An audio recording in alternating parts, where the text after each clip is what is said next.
Welcome back, ladies and gentlemen. We are live with UFC Nashville picks and predictions. I am your host, Makai. Let's get into this fight card. Had a little bit of a break from UFC 317 where, we saw Charles Oliveira absolutely get put to sleep, one of my favorite fighters. But we are right back at it. I took a nice little break, but I'm back in the fire. Let's get to it. Make sure you guys like, comment, and subscribe to the channel. Starting off the card, we got Fatima Klein taking on Melissa Martinez. I am going to be taking Fatima. She is a big favorite in this matchup. When I look at them on paper, Fatima's got some better UFC experience, I'll say. Just lost to Jasmine Jasudavicius. Did definitely. It's a valuable loss where you look at, where Jasmine is now. I think she's ranked top 5, top 7 in the women's division, possibly, in a number 1 contender fight. Possibly coming up pretty soon. Whereas Melissa Martinez, she's got a unanimous decision loss to Elise Reed, who we just saw get knocked out by Denise Gomes. Win over Elise Ardelan, which doesn't really, amount to much.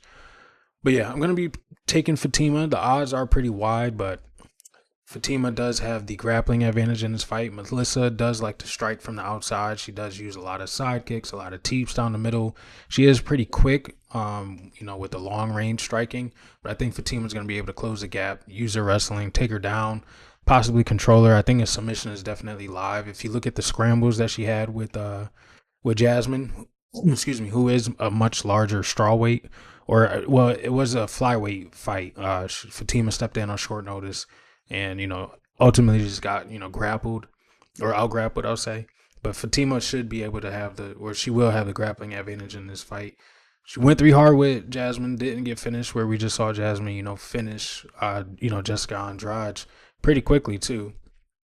She's got a pretty solid height advantage. I believe she's 4 inches taller. Got only an inch in reach, which isn't much. But Melissa will have to, throw. I think she's going to attack the body a lot. But I think Fatima's going to be able to time those kicks, use it to, tabletop her, take her down, get on top, probably land some nice, punishing shots from. I think she could possibly get the full amount. Well, yeah, I think she gets the full amount, probably finishes the fight inside of 2. But I think Fatima Klein will, pull off a dominating victory. I don't know if she finishes, for sure, but I do think it will be a dominating win for Fatima Klein. Look at the odds. Fatima is minus 1,400. Melissa is plus 900. Don't really like the odds on that. I think it should be a little, closer, maybe like minus 300. But hey, maybe Fatima, smokes her inside of 1 round. We'll see. But again, ugly odds to start it off. Next up, we are going to Mike Davis versus Mitch Ramirez. I am going to be taking Mike Davis. He's another, wide favorite I don't like on this card as well. But Mitch Ramirez, man, he's got a lot of heart. I will say that. You look back at, the loss on Contender Series where he got stuffed by Carlos Prates, hit him with a straight left, and his eyes were, rolling back. He came back, got a win on LFA, came back into the UFC, and got, TKO due to leg kicks from Thiago Moises. Mitch Ramirez, he just likes to, walk forward. That's really the best thing that you can say about him. He has a lot of pressure. Or, he's got he's a pressure-based fighter. Like I said, he hasn't fought in over a year from this, this fight with Thiago Moises from the leg kick TKO. But I will say, recent fighters who have taken a year off have looked a lot better. You look at the Alan Nascimento and Jafiel Filio fight. They looked pretty solid, with their year and a half layoffs. There's some more fighters. I just can't think of them off the top of my head that have, shown a decent account of themselves with a year layoff. But I don't think he's going to come in here and beat Mike Davis. Mitch does like to he prefers to be the aggressor heavy. He's really heavy on that lead leg, which is what Thiago Moises was able to take advantage of.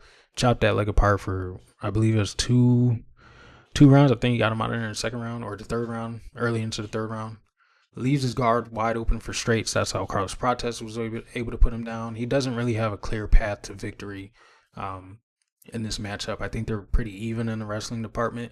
And then, when you look at Mike Davis, coming off this loss against Perez Diem, man, I don't, respect the minus 900 tag that they're giving him. But I mean, I get it. This should be a layup win for him, but there's really no layup fights in the UFC. You know what I'm saying? Shit the bed against Diem. Ziem's a long rangy, type of point kickboxer. I think he had a couple of takedowns on him, but he just was unable to control him. He looked a bit tired and was just getting, outpointed basically. He is a solid grappler, good hand speed. He got some solid combinations. I do think he should be able to, land some pretty decent shots on Mitch Ramirez. His entries on takedowns are solid, but I do think Mitch will be able to defend a good amount of them. But I do see Mike Davis taking him down, getting on top. He's got some pretty solid scrambles too, so maybe look for a submission or just, getting some control time in there. And like I said, with that Perez Diem fight, he at times he does overexert himself and give up, advantageous positions, which is how Diem was basically able to beat him. But I think with a fight against Mitch Ramirez, he should be able to, secure him if he does get him down or just pick him apart from range. Not a huge range or reach advantage in this fight, but I do think Mike Davis is the better striker. And with, the way Mitch Ramirez holds his guard, it's like really open and it's kind of low at the same time. I do think Mike Davis should be able to take advantage of that. Looking at the odds, like I said, minus 900 plus 600 for Mitch Ramirez. Don't really like this tag either. Pretty wide on, the first two opening fights, but maybe they come out and impress. Maybe we get 2 back-to-back finishes. I don't think so, but hey, we'll see.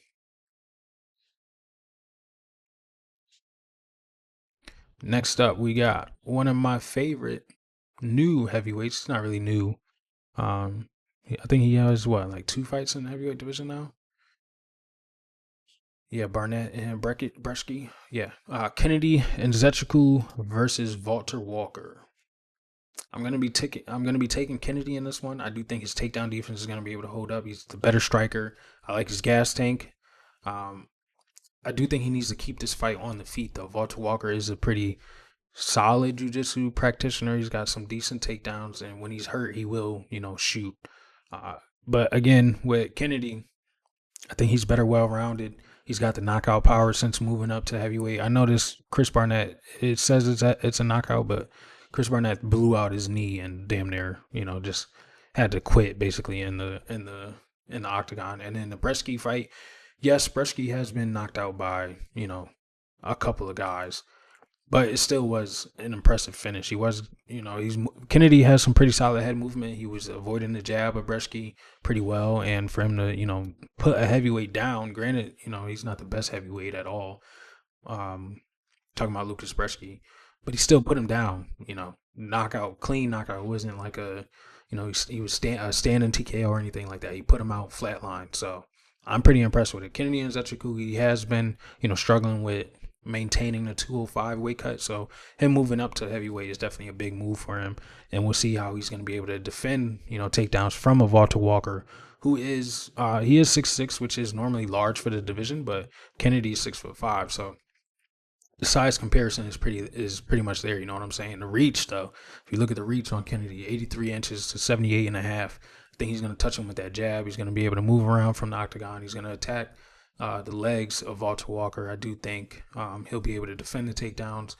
They're not in a small octagon where, Walter has done a lot of his work, in the Apex. The Junior TAFA fight was not in the Apex. I think that was down under, and that's when TAFA smacked him. And then the Dontel Mays fight was in the Apex where he got the heel hook. But Kennedy in the bigger cage, I do think he should be able to defend the takedowns.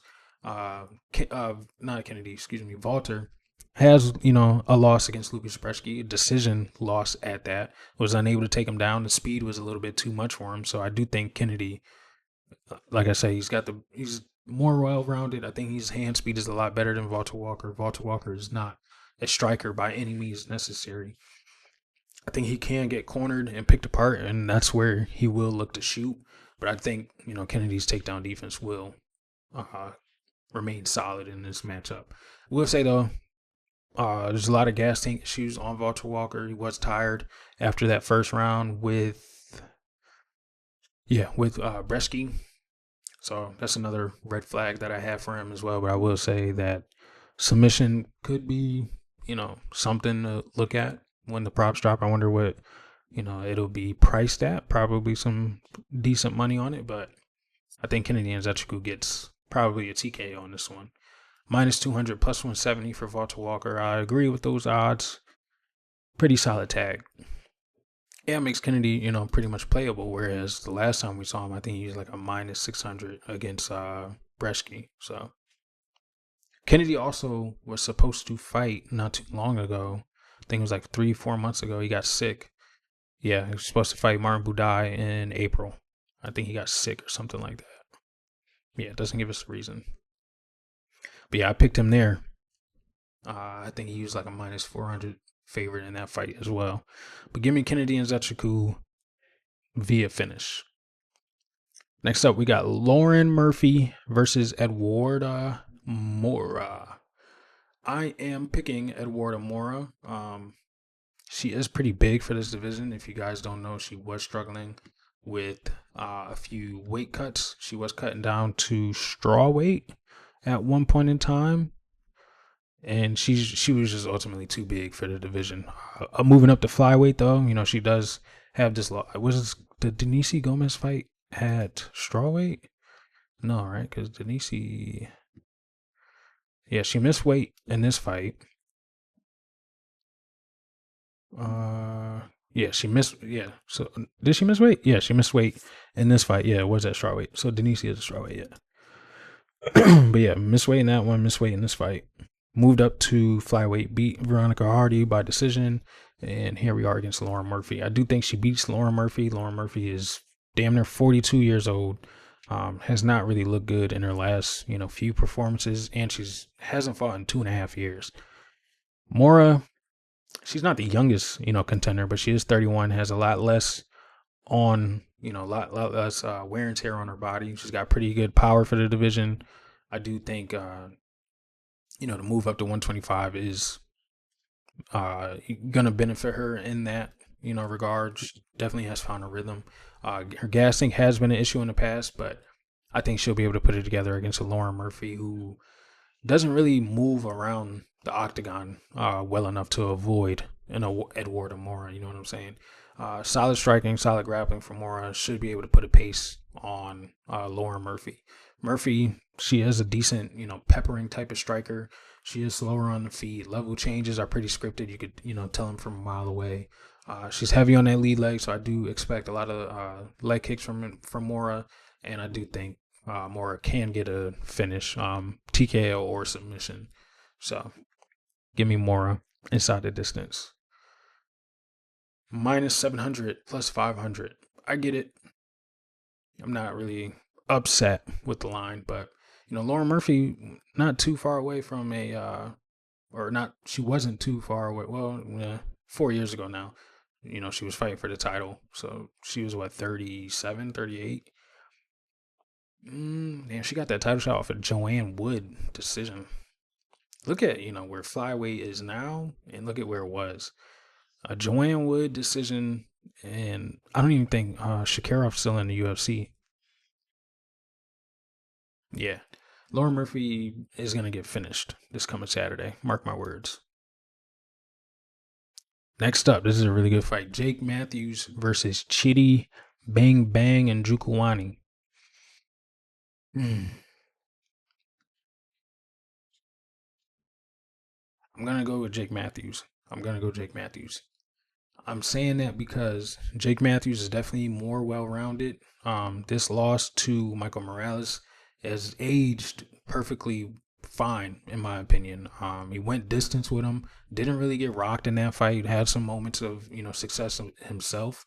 And I believe Morales isn't 6'3", but I do think he has a longer reach than NJOKUANI. His chin is much better than Chidi's. I think Jake has definitely has a chance in this fight. The lines is pretty solid as well.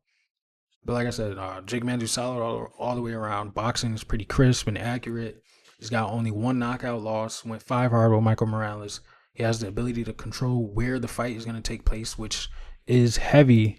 Or you should take that in a heavy consideration against a primarily stand-up fighter, a guy who likes to do Muay Thai specifically.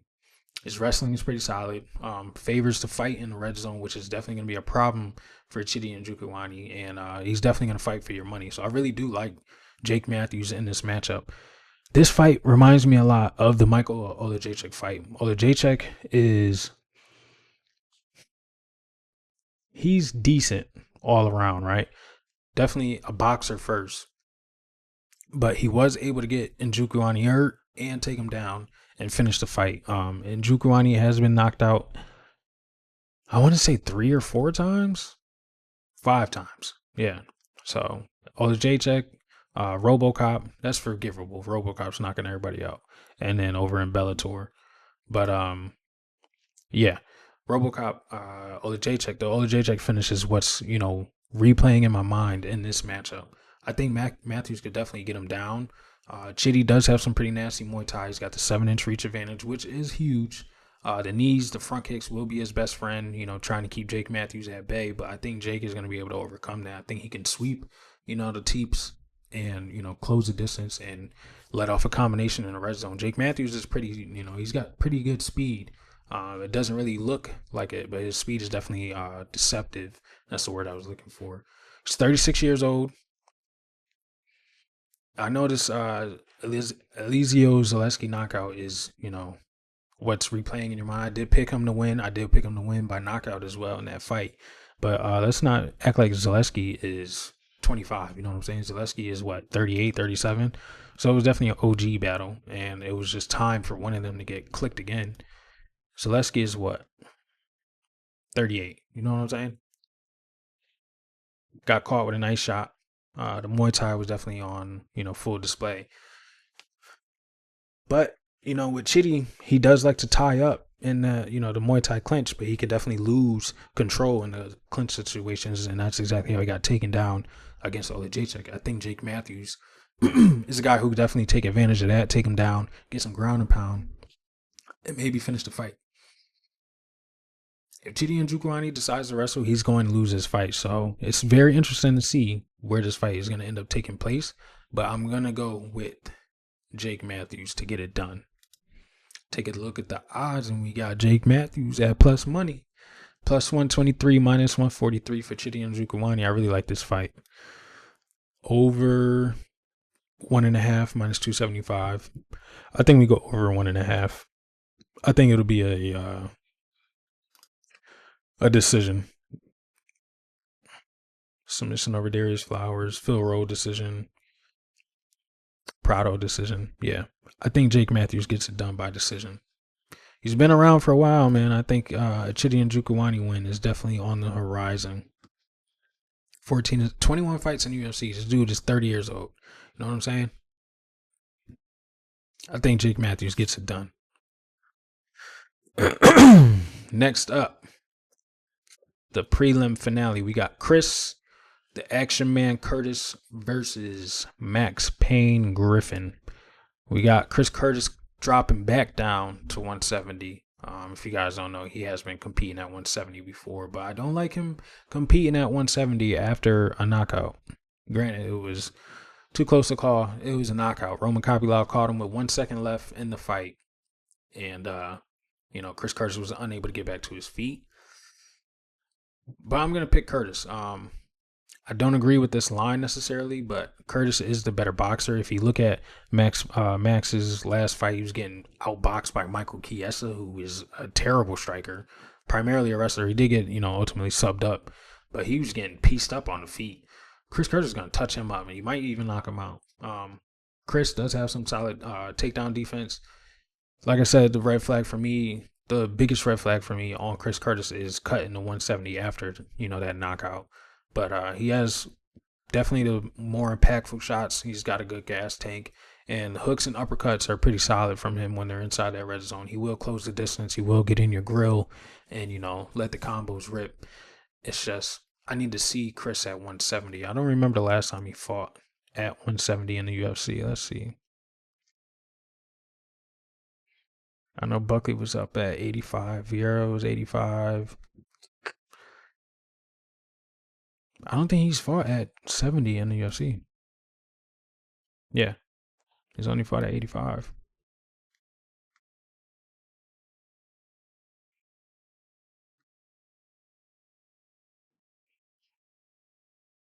His last welterweight fight was.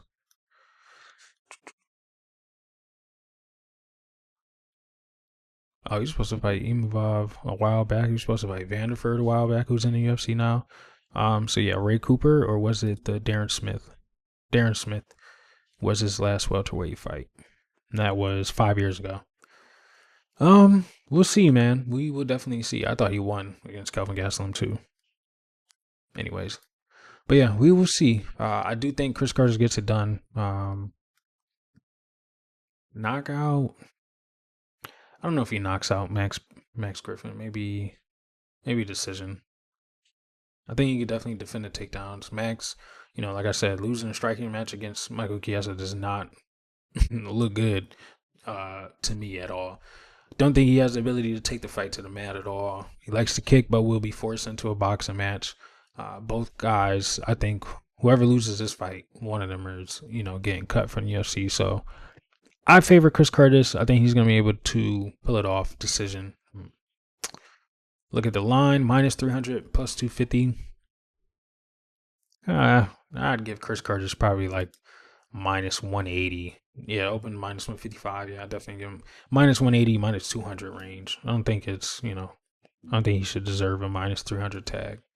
But Khabib is definitely a better, opponent, better loss than, Michael Chiesa. Opening up the main card, if you haven't already, make sure you guys like, comment, and subscribe to the channel. We got Junior TAFA versus Tuco TOKKOS. I am picking TOKKOS. Look, Junior TAFA, he's a decent kickboxer, right? But his takedown defense is terrible. If you look at the Velter Walker fight, got him down easily. Yeah, you have Walter a little shook, but was unable to get back up to his feet. This was a leg kick TKO, I remember. Muhammad Usman, I don't think he took him down in that fight. I think he just outstruck him. But a Parker Porter KO and then Sean Sharaf KO, it's not, it's not holding weight to me. Tuco, coming out this loss against Navajo Sterling, who's a much younger, much more accurate, much more powerful kickboxer. Yes, he almost got finished in the third round, but he was able to hold his own. And, he had Navajo hurt at one point, also got him down, took him down a few times in that fight. I think Tuco is definitely live for a takedown, maybe live for a submission as well. Junior TAFA has yet to show that he's improved his takedown defense. You know what I'm saying? He's a good kickboxer. He's got zero jiu-jitsu skills. It's either knockout or bust. But I do think this fight should be like a pick'em. And then when you're looking at, Tuco, he's got the clear wrestling advantage, former light heavyweight, but never looked, the sharpest in the weight division. So we'll see how he looks at that heavyweight. Maybe, the strength goes up. I don't know how much, depends on how much the strength and conditioning he's done in these past 6 months. Damn it. Really doesn't even feel like it was 6 months ago. That fight feels like it was like 2-3 months ago. But yeah. This is definitely a sub or decision. Sub or decision play, in my opinion. I think Tuco could definitely I think he's going to take Junior TAFA down. It's a matter of, does Junior TAFA get back up? And I say no. You know what I'm saying? So give me Tuco TOKKOS or George TOKKOS to get it done. Minus 160, plus 140. Give me the underdog. Toko showed me that, he's got a solid chin. He was taking shots for 3 straight rounds against Navajo Sterling, who I believe is much more powerful, much more accurate than Junior TAFA. So yeah, give me TOKKOS to get it done. Submission or decision. How many subs does TOKKOS have on his record? 2? Yeah. Give me decision.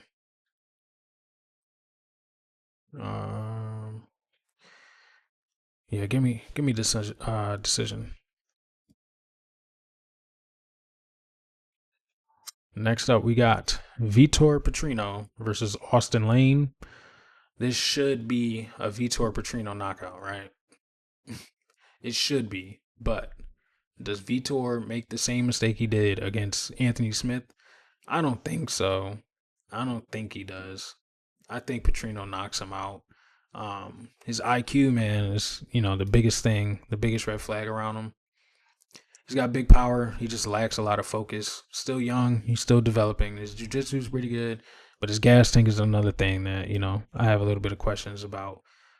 Anthony Smith subbing him up just looked terrible. The Dustin Jacoby knockout was terrible. He definitely blitzed Jacoby early and, absolutely gassed out and then got folded, bro.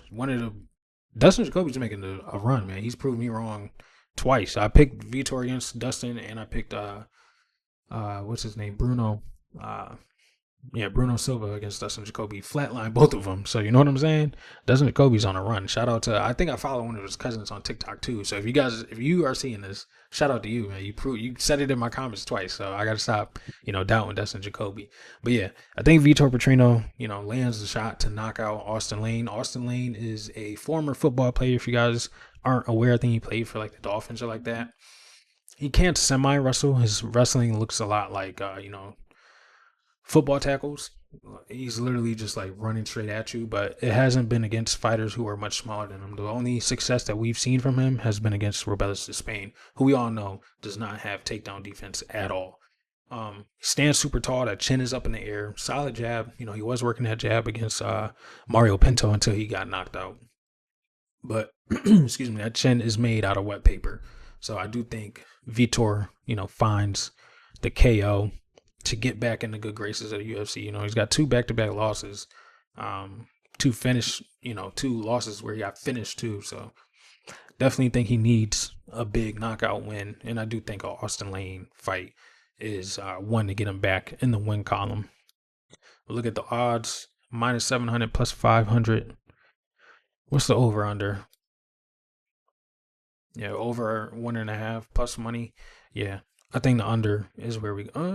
Yeah, I think we go to under in this one. So give me Vitor Petrino by knockout. Maybe he takes Austin down. I'm trying to remember the last time Austin was taken down. He's just been getting folded. No, no disrespect, but he's just been getting folded, bro. No losses by submission. Yeah, he's just been getting folded in the UFC. So yeah, give me Vitor by knockout. Next up, we got Nate the Train Landwehr versus Morgan Charriere. For some reason, I did not know Nate Landwehr was damn near 38 years old. I thought he was like 32 or something like that. But with that being said, I'm going with Morgan Charriere, not just because, he's much younger, but I do think he's the much sharper knife in this fight. Nate loves to brawl, but don't think Morgan's a pushover. I did pick Nathaniel Wood against him, but that's because Nathaniel Wood is pretty solid. His technique is crisp. You know what I'm saying? When I look at Nate, he's getting, bulldozed by Doo Ho Choi, was unable to get anything going in that fight. And, I think he got finished, elbowed from the crucifix. Went over Jamal Emmers. He just found the shot, you know what I'm saying? Dan Ige lost a unanimous decision. Austin Lingo. Onama win. Nate Landwehr is just all gas, no brakes. He is going to be not necessarily fighting in his hometown, but, not too far away. But I do think Morgan Charriere, he's going to be he's going to be the much sharper blade in this fight. Landwehr, like I said, thrives in the chaos. He's a brawler first. When fights aren't slugfests, he's going to lose. So the fight with Dan Ige, the fight with Doo Ho Choi, Doo Ho was just picking him apart from range, bro. Just, the jab was money. He was able to get his combinations off. He was much quicker, similar to what Morgan Charriere is definitely going to be in this matchup. Much quicker, better technique, defends the takedowns well. His get-up ability is solid. If you look at the, Shepe Menescal. It was a split decision loss, but it was a very close fight. He was, defending the takedowns pretty well, even threw some pretty solid knees when Shepe was shooting. He's not the biggest puncher, but he does have some solid power. He's 8 years younger. And I do think he could find a TKO. Nate, I think he's going to be, so overwhelmed with the moment that he's fighting damn near in his hometown that I think he's going to get clipped. He's just going to bum rush Morgan. I think Morgan, exits the pocket pretty well on a dime, catches him with a right hook, and we see Nate drop. So give me Morgan Charriere to get it done by TKO or decision, but I do think he finds a shot to put Nate Landwehr out. Minus 255, plus 215 for Nate Landwehr. I do think Morgan finds a shot to knock out the train, to put the train at the train station. You know what I'm saying? Next up, we got the featured fight of the night. I've been waiting on this fight, man. Steve Garcia versus Calvin Kattar. If you guys bet on fights, you know why I'm so interested in this fight. But I am going with Steve Garcia. Look,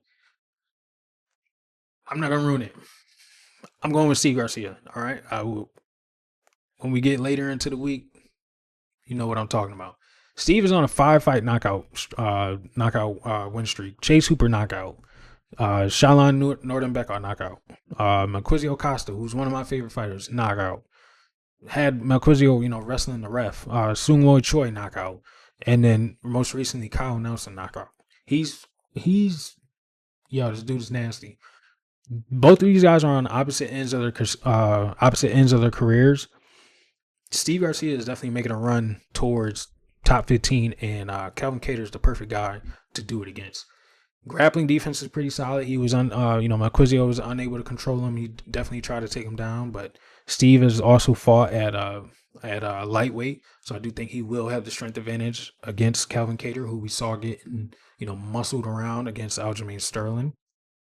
Aljamain also cuts from like 180, 170, so he could fight. I don't think he would fight at 155, but he could definitely compete at 155. Steve mixes up, the striking very well. First opportunity to get a ranking. I do think he's going to make a stamp on his ranking debut, much better than Yusuf Zalal did, which, Calvin, that's his most recent loss. Much better than David Onama did, where he went a close fight with Giga Chikadze. He's a tricky southpaw, throws with every intention to end the fight. And I don't know, who's the hardest hitter that Calvin Kattar has fought most recently. Yusuf Zalal is a point fighter. Aljamain is a wrestler. Arnold Allen, he likes to bum rush, but that fight got stopped early because Calvin blew out his ACL, you know what I'm saying? Josh Emmett, I arguably believe Calvin Kattar won that fight, but that would be the biggest puncher that he's fought. But Josh Emmett only throws hooks, you know what I'm saying? Steve Garcia, he's coming at you with a whole combo, and he's gonna put you down. So give me Steve Garcia, man. Kattar, like I said, he's aging on a 4-fight losing streak. He's primarily a boxer with decent wrestling. Doesn't have the speed advantage to avoid the blitzes, especially after the ACL injury. Doesn't have the physicality advantage, like I just said. He was getting muscled around by Aljamain, who's a former bantamweight. That was his featherweight debut too, and I think he lacks the power to keep Steve off of him. Yeah, he got a pretty solid jab, similar to, like a Rob Font. But Rob Font actually has some thud on his jab. Calvin is more so like, touching you with it. So give me Steve Garcia. I mean, I think he's going to get a knockout. Look at the line. Minus 105, minus 115. A little bit of a coin flip here. I like that. I definitely like that. So, we'll keep monitoring that. Yeah, you open at minus 210. A lot of love on Calvin Kattar. Yeah, you guys love him, all right. Give me Steve Garcia, man. Next up to the co-main event of the evening. We got Stephen Wonderboy Thompson versus Gabriel Marantina Bonfim.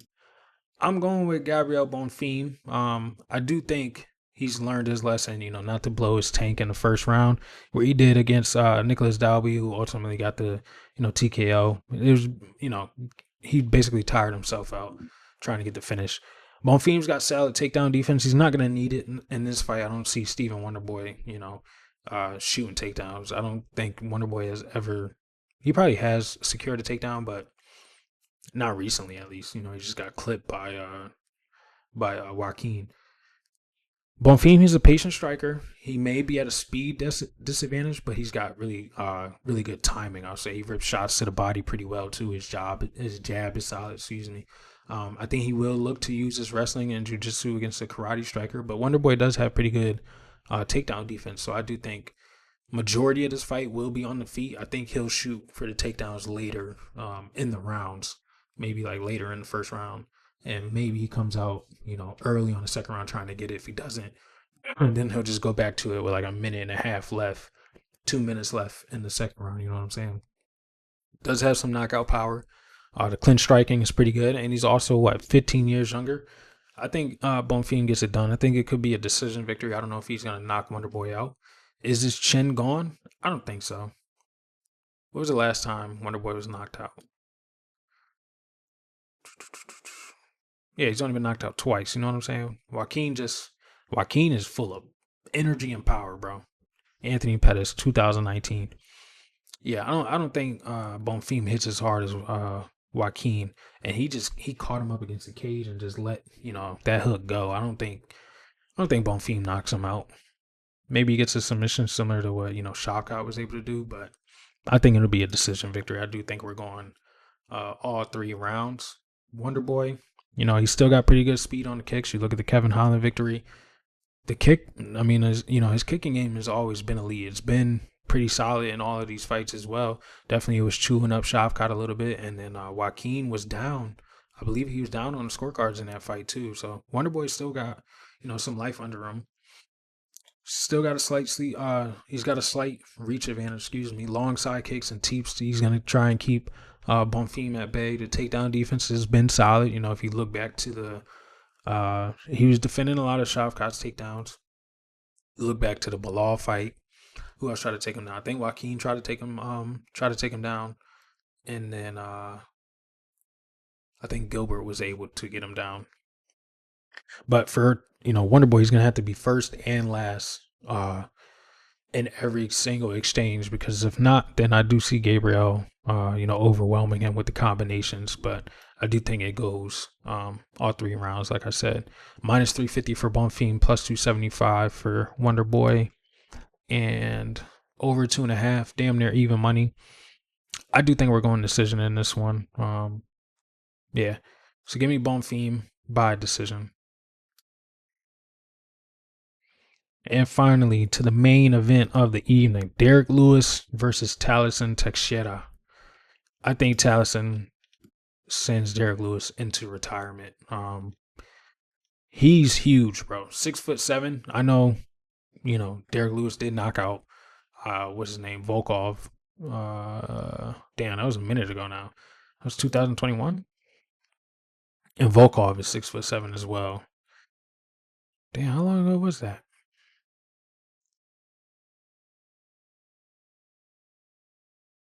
How long ago was that? 2018. Damn. Yeah, nah, he's not pulling off again. I thought it was like 2021. But yeah, big reach advantage for Thaleson in this matchup. The dude can take a shot too. Can he take a shot from Derek Lewis? I'm not saying that, but what he can do is put guys out. Look at the Arthur Lopez fight. He was getting touched up a little bit in that fight, and then he just sat him down. Justin Tafa, early in the first round, I think it was like 45 seconds in, if that, put him down. Derek Lewis, he's always got a puncher's chance, man. I'll give him that. But Teixeira, bro, he's huge. The striking is good. The head kicks are quick too. So I could see a head kick knockout. I don't think we're going over a round and a half. I'll say that. I don't think we're going over a round, honestly. The long jab from Thaleson is going to definitely give Derek a lot of problems. Derek does not move well at all. If you look at his feet, there's just he's just waddling in there, and then he just throws a big hook every now and then. Like I said, Taleson's got the better footwork to escape the red zone well. Can be countered on the low kicks, which is what Derek is definitely going to look to do. He did that with I think that's how he knocked out Volkov, but everybody else he has been able to either finish or damn near finish Derek Lewis. Almeida, man, he let me down. I definitely took him by submission, and he went all fire with Derek Lewis. But I think the knees to the body from Taliesin are definitely going to set up the knockout. The higher output, the counters will be there, you know, with Lewis swinging really wild. So I could definitely see Derek throwing a big overhand. Taliesin gets out of the way or covers up, catches him with a hook, or maybe something just straight down the pipe. And yeah, Derek Lewis, it's time to put the beast in the cage. You know what I'm saying? But yeah, Lewis, he's always got a puncher's chance. Stands very narrow for his size too. So I do think Taliesin's going to attack those legs, chop him. He's going to chop him down, man. He's never in the proper position to land the power, but you know, he can land it from any position. That's the weird part about Derek Lewis. You can never really count him out, man. But I do think we will see Derek Lewis on his back rather than, you know, doing his regular thing. Minus 260, plus 220 for Derek Lewis. What's the over? Over a round and a half, plus 160. Yeah. I don't think we're going over a round and a half. I think Taliesin gets it done within the first round. And who's next for him? Give him Curtis Blades, please, because Curtis Blades definitely got away with a robbery. So Taliesin versus Curtis Blades is the fight to set up next. And we'll see Taliesin fighting for not a title eliminator, but we do need to see him in a 5-round fight. So maybe, you know, after he beats Derek and after he knocks out Curtis Blades, I definitely think he will. Maybe they do, you know, the 6'7" showdown. I think Volkov could probably beat him though. Volkov is still looking pretty good at his age. And, you know, with he's what, 1, 2, 3, 4, 5. He's on a 6-fight win streak. That decision against Saragon was BS. So I think they're gonna do Tom Aspinall versus Saragon pretty soon for the title, probably in December or October. So yeah, give me Taliesin. Damn, they still got Ngannou in here. Yeah, well, this is Tapology. I'm tripping. Yeah, Taliesin versus who's he fighting? Derek Lewis, and then damn, where's Derek? Is Derek ranked? Derek is ranked, right? Derek is ranked. Why did it bring me to the rules page? Where's heavyweight? Yeah, Derek's number 9. So yeah, he's gonna knock out Derek Lewis. Then we can set up the Curtis Blades fight, and then maybe, you know, hopefully Volkov doesn't have anything scheduled by then, and we get a 5-round fight. Teixeira versus Volkov, title eliminator, definitely. I don't think Volkov should have to fight again. You know, with him getting robbed against Saragon, they definitely need to take care of him. So that is what I got for the full card predictions. Let me know in the comments if you guys agree with any picks, any predictions. If you like where my mindset is with, you know, Wednesday's upcoming show. If you know what I'm talking about, if you know what I'm trying to say. Damn. So that's what I got. Let me know in the comments what you guys got to say. If you don't got nothing to say, just drop a W in the chat for your boy. And I will see you guys from Kai's Money Making Plays. Thank you for tuning in, and I'm signing off.